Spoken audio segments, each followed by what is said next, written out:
ब्रह्म ज्ञान क्या है और ये किस तरह से प्राप्त हो। ब्रह्म ज्ञान, पहले ब्रह्म ज्ञान को समझते हैं कि ब्रह्म ज्ञान क्या है। प्राप्त इसे बाद में करेंगे, किस तरह से प्राप्त हो इस विषय में बाद में चर्चा करेंगे। ब्रह्म ज्ञान क्या है?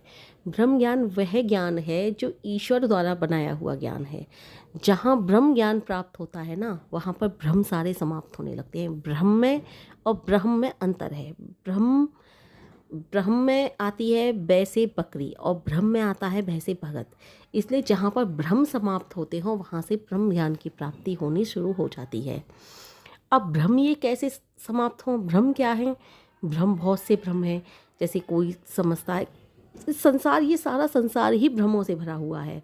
मोह माया और बहुत से लोग भूत प्रेत जादू टोना, यानी कि सत्यता को जहाँ सत्यता हमें प्राप्त होने लगे वहाँ पर हमारे भ्रम खत्म होने लगते हैं। और सत्यता कब प्राप्त होती है हमें? जब हमें ब्रह्म ज्ञान की प्राप्ति होने लगती है। ब्रह्म ज्ञान कोई हमें ऐसे ही नहीं मिल जाता। ब्रह्म ज्ञान प्राप्त करने के लिए ऋषि मुनि कंदराओं में बैठे हुए हैं। वो ऐसे ही नहीं बैठे हुए, वो संसार से विरक्ति धारण किए हुए हैं। वो ऐसे ही नहीं धारण किए हुए, उन्हें ब्रह्म ज्ञान की प्राप्ति चाहिए। इसलिए वो हिमालय की कंदराओं में गुफाओं में बैठे हुए हैं। उन्हें संसार से विमुक्ता, यानी कि संसार से उन्हें लगाव नहीं रहता है। लेकिन क्या संसार में रह करके ब्रह्म ज्ञान की प्राप्ति हो सकती है? कुछ महापुरुषों द्वारा तो लगता है हाँ, वास्तविकता में हो सकती है। जैसे कि कबीरदास, तुलसीदास और मीराबाई और भी न जाने कितने संत हुए हैं जिन्होंने संसार में रह करके इतने उच्च कोटि का ज्ञान प्राप्त किया है, जिनके ज्ञान द्वारा लगता है कि वास्तव में इन्होंने ब्रह्म ज्ञान प्राप्त कर लिया है। अब आप कबीरदास जी को ही ले लीजिए। उन्होंने खुद कहा है, मसी कागद छुओ नहीं, कलम गहो नहीं हाथ। लेकिन फिर भी उन्होंने हर तरह के पाखंड पर इस तरह से पुरजोर विरोध किया है। उन्हें ऐसा महसूस होता है वास्तविकता में उन्हें ब्रह्म ज्ञान की प्राप्ति हो चुकी थी। कितने ऐसे संत हुए हैं जिन्होंने ब्रह्म ज्ञान प्राप्त किया है इस संसार में रहते हुए ही। तो संसार में रहते हुए भी हम ब्रह्म ज्ञान की प्राप्ति कर सकते हैं। जो ईश्वर ने हमें कर्म दिए हैं ना, कर्तव्य दिए हैं, हम उन कर्तव्यों का भी पालन करें और कुछ ऐसा करें कि हमें ब्रह्म ज्ञान भी प्राप्त हो जाए। तो कुछ तो हमने ऐसा कर्म किया होगा जो हमें मनुष्य जन्म मिला दिया है ईश्वर ने। और इस मनुष्य जन्म में भी न जाने कितनी जातियां बनाई हैं।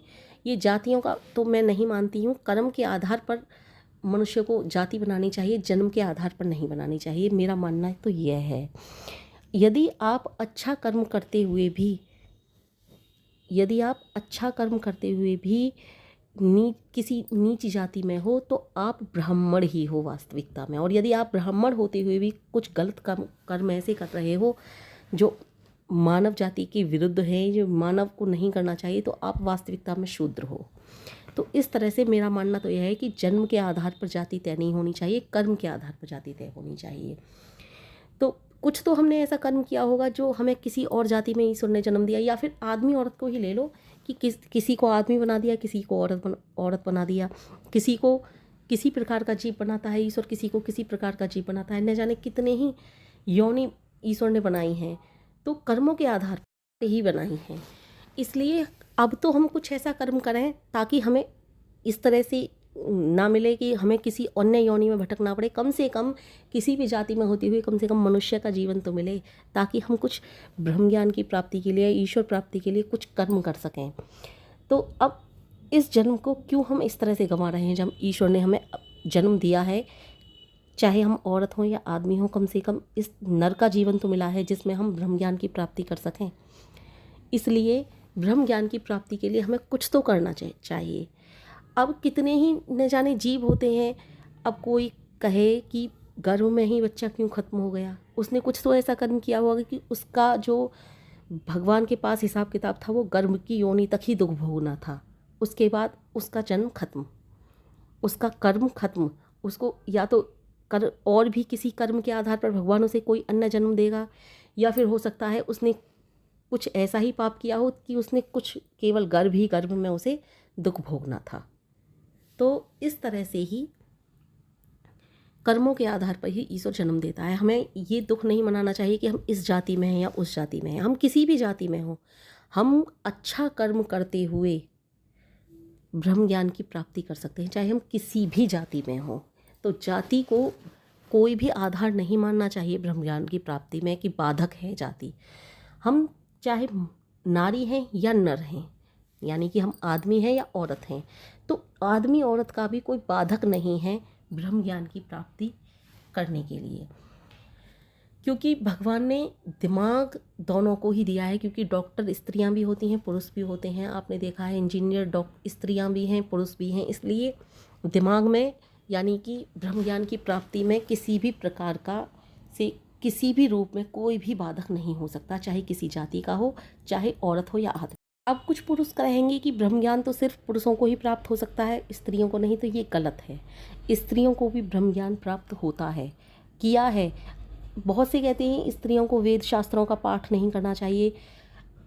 इस बात पर एक ही तर्क मैं देना चाहूँगी कि जब विवाह होता है तो वहाँ स्त्रियां भी होती हैं, पुरुष भी होते हैं। और सबसे बड़ी बात तो ये है कि कुछ पुरुष जो होते हैं, यानी कि जो भी महान कहते हैं अपने लिए, वो कहते हैं वेदों का मंत्रोच्चारण सुनना भी नहीं चाहिए स्त्रियों को। तो मैं उनसे पूछती हूँ, जब विवाह होता है, जिस स्त्री के साथ विवाह हो रहा होता है, चलो अन्य स्त्रियों की तो बात ही छोड़ दो, क्या वो मंत्रोच्चारण को सुनती नहीं है?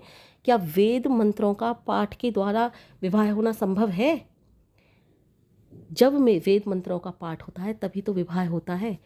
तो क्या वो उस समय वेद मंत्रों को नहीं सुन रही होती है? क्या बिना वेद मंत्रों के आप विवाह कर सकते हैं? तो ये बात यहीं पर गलत साबित हो गई। दूसरा कहते हैं कि वेदों को स्त्रियों को नहीं पढ़ना चाहिए।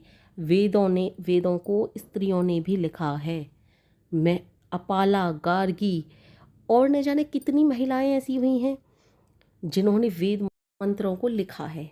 इसका एक प्रमाण भी है। कोई कहे महिलाओं को तो पता ही नहीं वेद मंत्रों का क्या उच्चारण होता है। आपने सुना होगा कि गार्गी ने महर्षि याज्ञवल्क्य के साथ शास्त्रार्थ किया था। तो बिना शास्त्रों को पढ़े, बिना वेदों को पढ़े कैसे शास्त्रार्थ कर लेगी कोई भी स्त्री? और आधुनिक युग में भी कितनी ही स्त्रियों ने पुरुषों के साथ शास्त्रार्थ किया है। बिना वेद मंत्रों को पढ़े कैसे शास्त्रार्थ कर लेगी कोई भी स्त्री? जब तक वेदों का जिन्हें ज्ञान नहीं होगा वो कैसे शास्त्रार्थ कर सकती है? इसलिए ये सब बातें झूठी हैं कि स्त्रियों को ब्रह्म ज्ञान प्राप्त नहीं हो सकता। ब्रह्म ज्ञान की प्राप्ति में कोई भी स्त्री होना, पुरुष होना या किसी भी जाति में होना बाधक नहीं होता है। सबको ब्रह्म ज्ञान की प्राप्ति हो सकती है, बस कर्म करना पड़ता है। जैसे स्त्री हो या पुरुष हो, पढ़ाई लिखाई करके सभी जो योग्यता होगी वो मुकाम हासिल कर सकते हैं, उसी तरह से ब्रह्म ज्ञान भी सभी को प्राप्त हो सकता है। ब्रह्म ज्ञान है क्या? ब्रह्म ज्ञान वही तो है जो इस संसार में सत्यता है। इस संसार में ही नहीं, सारे ब्रह्मांड में जो सत्यता है वो हमको प्राप्त हो, वही ब्रह्म ज्ञान है।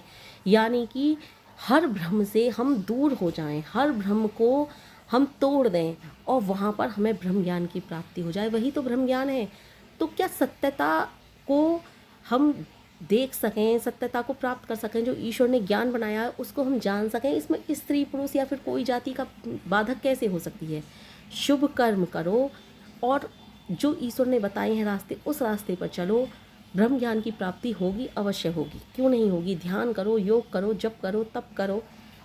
और भी बहुत से उपाय हैं ब्रह्म ज्ञान प्राप्त करने के लिए। अन्य वीडियो में आपसे चर्चा करूंगी मैं इस विषय में। ब्रह्म ज्ञान की प्राप्ति में कोई भी बाधक नहीं होता है, बस यही मेरा कहना है।